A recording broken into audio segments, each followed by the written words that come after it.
பகவத்கீதை அத்தியாயம் 3 பதம் 37 ஸ்ரீபகவான் உவாச காம ஏஷ क्रोध ஏஷ ரஜோ குணசமுத்பவ மகாஷனோ மரஹபாப்மா வித்யேனம் இரவேரினம்.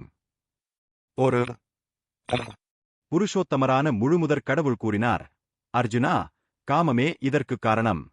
ரஜோ குணத்தில் உற்பத்தியாகி பின்னர் கோபமாக உருவெடுக்கும் இவ்வுலகின் எல்லாவற்றையும் அழிக்கும் பாவகரமான விரோதியாகும்.